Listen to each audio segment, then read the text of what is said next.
Y en Radio Infinita conversamos hoy con el expresidente de Colombia, Juan Manuel Santos, también Premio Nobel de la Paz el año 2016 por su trabajo en los acuerdos de paz del gobierno con la FARC. Presidente, muchísimas gracias por acompañarnos hoy. A ustedes, muchas gracias. Ya vamos a conversar de por qué está acá en Chile y su relación también, sus vínculos con nuestro país, pero quiero partir esta entrevista, presidente, preguntándole por una situación muy reciente que tiene que ver con los acuerdos de paz de su país, el acuerdo de paz con la FARC. Hace solo algunos días el presidente actual de Colombia, Gustavo Petro, anticipó que va a denunciar ante la Asamblea General de Naciones Unidas al Estado colombiano por haber incumplido o estar incumpliendo con varios de los ejes de este acuerdo de paz que usted firmó con la guerrilla de la FARC, usted lo impulsó y fue la razón por la cual entonces gana el Premio Nobel de la Paz ese mismo año. Me gustaría conocer su mirada de esa decisión o esa declaración que hace el presidente Petro al respecto. Pues es una declaración que es un contrasentido, porque efectivamente el gobierno anterior, que era contrario al proceso de paz, lo implementó muy poco. Del expresidente Duque. Sí, el presidente Duque implementó muy poco, él hizo campaña en contra, pero como está en la Constitución, pues no podía simplemente borrarlo. Y todos creíamos que el presidente Petro iba a implementarlo porque así lo prometió en la campaña presidencial. Pero resulta que ya vamos a completar 2 años y la implementación ha sido prácticamente nula. Entonces, nadie entiende que él, que es el jefe del Estado, que tiene todos los instrumentos, porque no es cierto que necesite un cambio de constitución o una constituyente para implementar el proceso de paz. El proceso de paz está en la Constitución y es una obligación.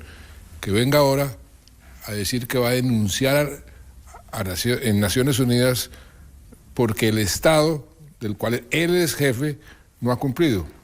Entonces nadie entiende realmente por qué dijo eso. Él decía además que, bueno, se estaba incumpliendo en varios puntos, uno tiene que ver con una reforma agraria, en fin, hay otras condiciones que se establecieron en ese acuerdo de paz, pero él decía, si nosotros no cumplimos lo que firmamos, lo que viene es derramamiento de sangre, violencia en otras escalas.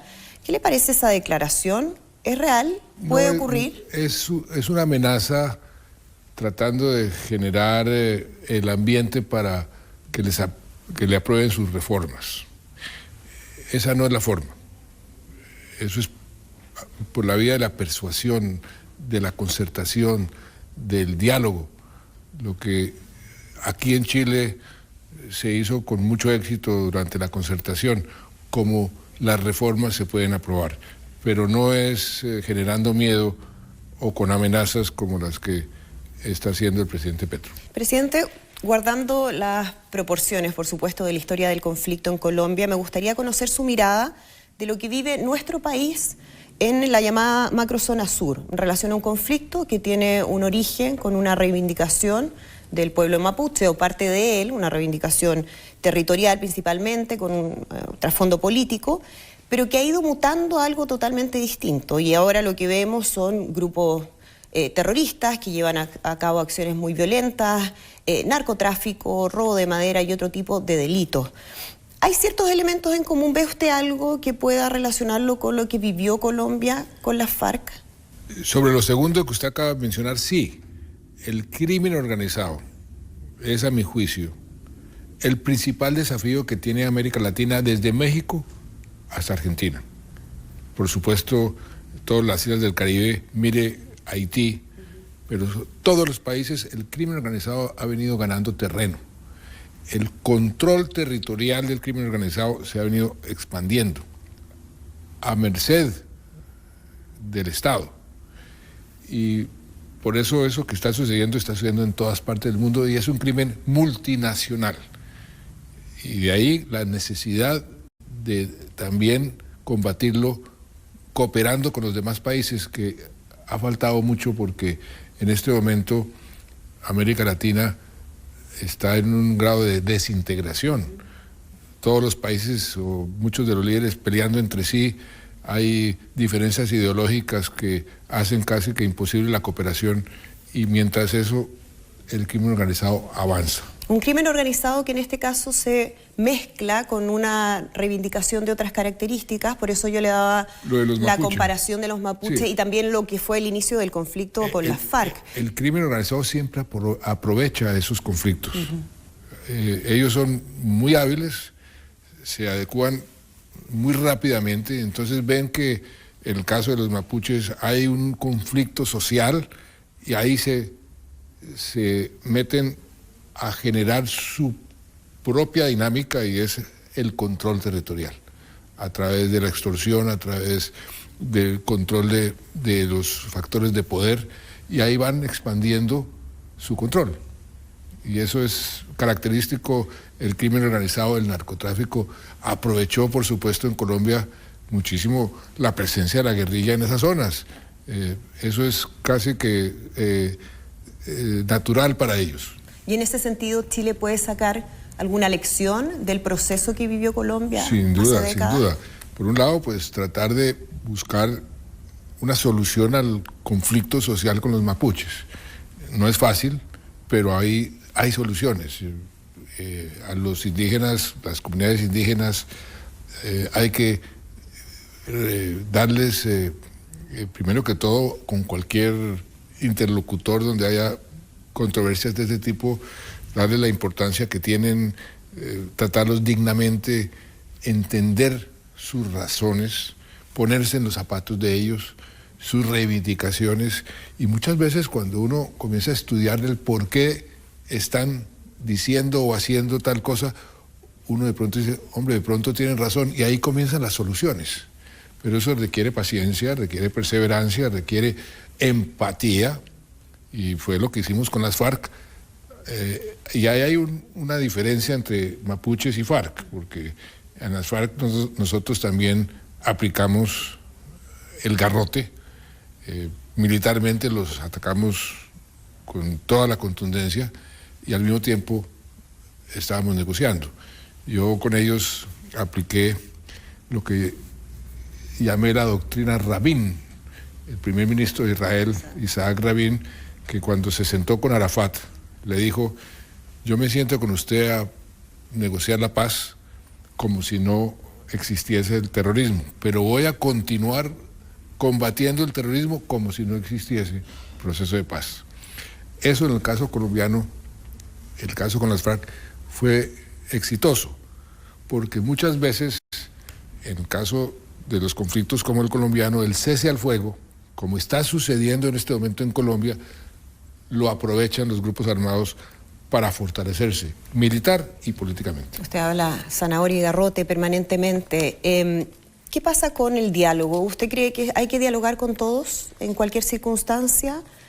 Porque aquí en Chile ha habido todo un cuestionamiento respecto a la posibilidad de dialogar con quienes llevan acciones de violencia, quienes llevan a cabo acciones de violencia. De hecho, una ministra hace algún tiempo tuvo que dejar su cargo luego que se conociera que estaba entablando algún tipo de conversación con el líder de la CAM, actualmente condenado y cumpliendo una condena en prisión. ¿Cómo ve usted la posibilidad de negociar con quienes llevan a cabo acciones de violencia? Yo uso muchísimo una frase de Nelson Mandela que dice, el arma más poderosa que existe es sentarse a dialogar. A un diálogo, no cualquiera, un diálogo constructivo. Nos sentamos a aprender de uno del otro, a entender por qué están en eso. Ahora, yo siempre he sido partidario del diálogo. Otra cosa es la negociación. Uno es el diálogo y la otra es negociación. Para uno negociar, ¿qué es lo que va a negociar? ¿Va a negociar sometimiento a la justicia o va a negociar aspectos políticos porque el interlocutor tiene un estatus político? Ahí hay una diferencia muy grande y por eso el tipo de diálogo es diferente. Y la negociación se hace con unos y el diálogo se hace con otros. Pero ese diálogo puede ser con grupos terroristas, con quienes llevan a cabo acciones de violencia. Es que uno no hace la paz con los enemigos, con los amigos, uno hace la paz con los enemigos. Los terroristas así sean terroristas, pues son seres humanos. Y sentarse a decirles, bueno, si ustedes continúan en eso, voy a hacer tal cosa, o busquémosle la solución, ¿por qué están haciendo terrorismo? No veo ningún problema en sentarse a escucharlos, a dialogar, pero sin continuar con la mano dura, con el garrote. Entonces todo depende de las circunstancias. En qué momento se sienta uno y en qué condiciones se sienta uno. Presidente, usted hablaba del crimen organizado como la principal amenaza para la región. Hace algunos años Chile, a diferencia de otros países de la región, se consideraba bastante ajeno a las principales amenazas vinculadas al crimen organizado. ¿Por qué cree que esto cambió? ¿Era evitable? ¿Hubo algún error o hubo errores en la manera en que Chile debió haber enfrentado el tema o haberse adelantado al tema? Pues mire lo que está sucediendo en Chile, que es muy interesante. Efectivamente, había dos países que se consideraban como que no pertenecían a ese ámbito de la delincuencia, del crimen organizado, Chile y Costa Rica. Hoy los dos están afectados por el crimen organizado, pero eso no es culpa de Chile, eso es que el crimen organizado se ha venido fortaleciendo y se ha vuelto como una multinacional muy efectiva, y lo que hacen en un país lo replican en otro, y cuando ven circunstancias apropiadas, pues para allá se van. Es como una multinacional que quiere conquistar mercados. Así se comporta el crimen organizado, es un negocio. Entonces, Chile nunca pensó, ahí pues hay cierta ingenuidad, pero que el crimen organizado se iba a venir para Chile porque no había por qué. Pero el crimen organizado se va para donde encuentra un buen negocio. Y hemos visto también una correlación entre el aumento de la migración, estoy hablando de regular e irregular, que se ha registrado en nuestro país en los últimos años, y el aumento de delitos más violentos como secuestros, extorsiones, homicidios, torturas, delitos más violentos que antes no veíamos, que no estábamos acostumbrados. Y eso ha generado una situación que es muy interesante y muy diciente y que hay que tener en cuenta.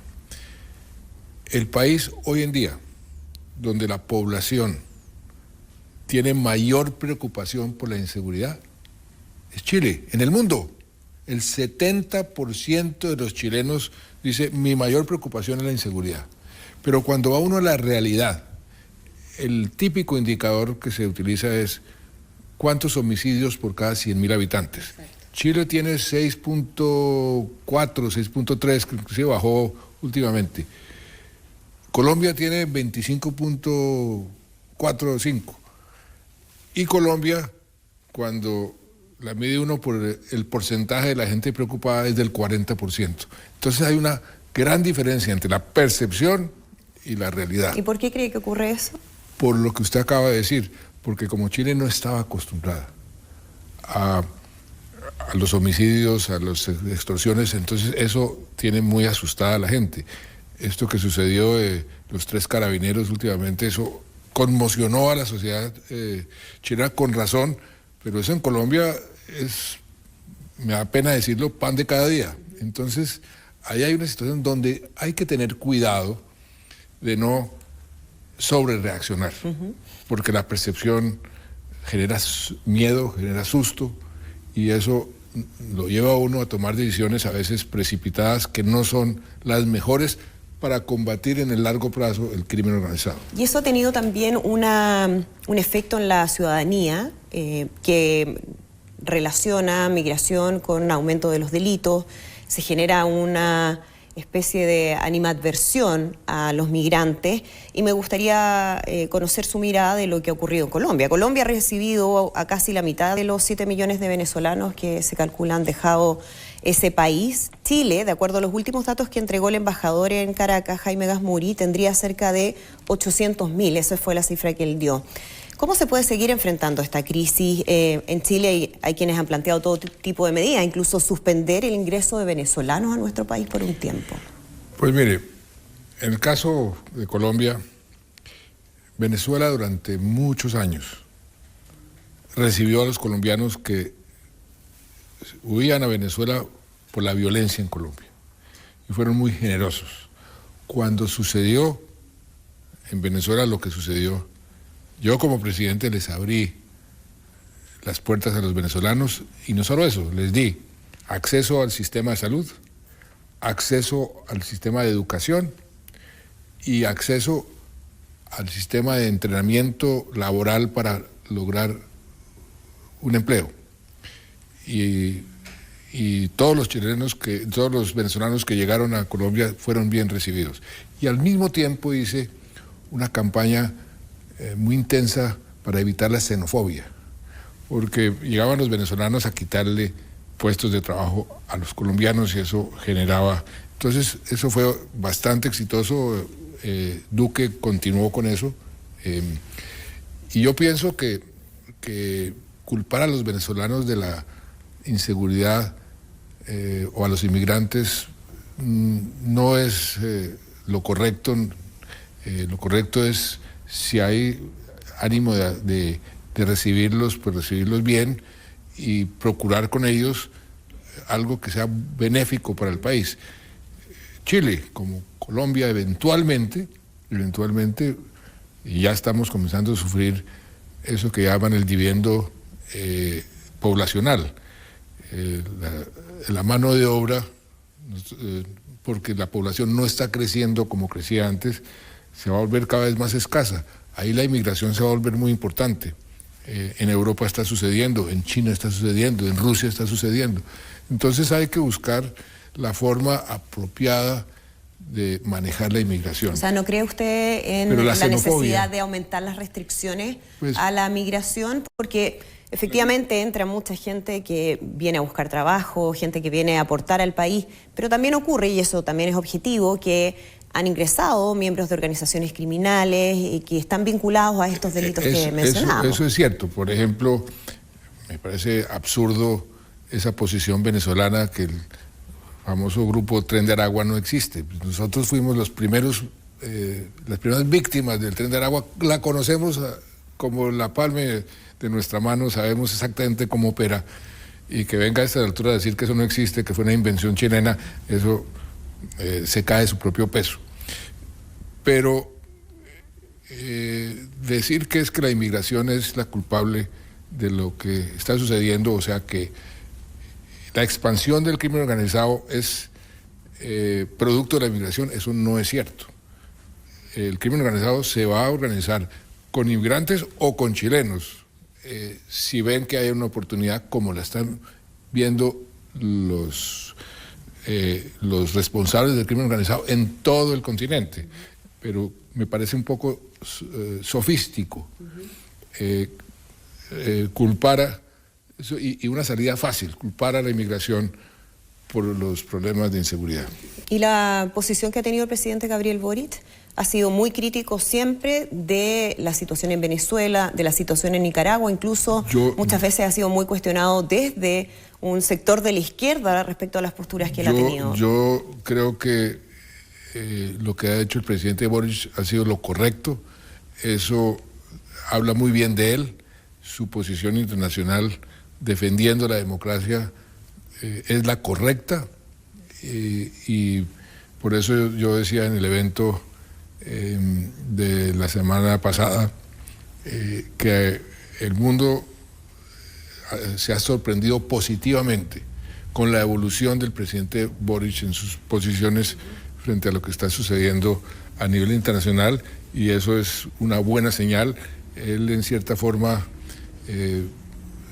ha entendido que ser presidente es ser presidente de todos los chilenos, no de un sector, a pesar de que tiene muchas presiones internas, porque si en la derecha hay presiones de los radicales, en la izquierda peor, y él eso lo ha manejado muy bien, y tengo que reconocérselo que es un presidente que ha aprendido mucho durante estos años en el poder. Usted ha estado con el presidente Gabriel Boric en su visita a nuestro país para el lanzamiento del libro Chile 2050, un país, 4 presidentes.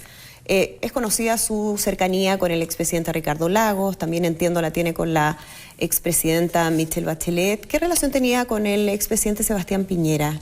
Muy buena porque nosotros inclusive nos conocimos cuando yo era ministro de Defensa y después de mi posesión a la cual él voló y en el vuelo se enteró de la tragedia de los mineros y se regresó a la madrugada siguiente, pero ese gesto y esa situación nos llevó con la canciller, mi canciller, a invitar a Sebastián Piñera a ser el primer presidente de tener una invitación para hacer una visita de Estado, lo cual sucedió pocas semanas después. Y ahí entablamos una relación muy positiva. Luego, en la cumbre de las Américas en Montevideo, yo llegué y estaba el presidente Alan García, y le dije, mire, tengo un señor inglés que después volvió Lord, que era ministro de Relaciones en Inglaterra, que me ha insistido mucho de que los países de América Latina que tienen costa en el Pacífico y que hay que aprovechar el auge del Asia-Pacífico deberían integrarse, que son México, Perú, Chile y Colombia. Y Alan García inmediatamente dijo, qué gran idea, y llamó a Sebastián Piñera, y llamó a Felipe Calderón, presidente de México, y ahí se creó la Alianza del Pacífico, que firmamos el acuerdo marco aquí en Chile, en Platanal, observando las estrellas, y eso nos acercó muchísimo. Fue un proceso muy exitoso. ¿Y por qué fue exitoso? Por una iniciativa de Sebastián Piñera, de que este proceso de integración no debe ser como el Pacto Andino, como una cosa burocrática, pesada, sino debe ser una cosa ligera, donde las iniciativas deben ser del sector privado, porque es el sector privado el que se integra y que los gobiernos determinan lo que se debe hacer y lo que no se debe hacer de esas iniciativas. Y por eso fue tan exitoso en muy poco tiempo ese proceso de Alianza del Pacífico, que se volvió el proceso de integración más exitoso en la historia de América Latina y que por razones ideológicas López Obrador en México le puso freno. Presidente Juan Manuel Santos, muchísimas gracias por conversar con nosotros. A ustedes muchas gracias por entrevistarme. Esta y otras conversaciones con los protagonistas de la noticia las encuentras en infinita.cl.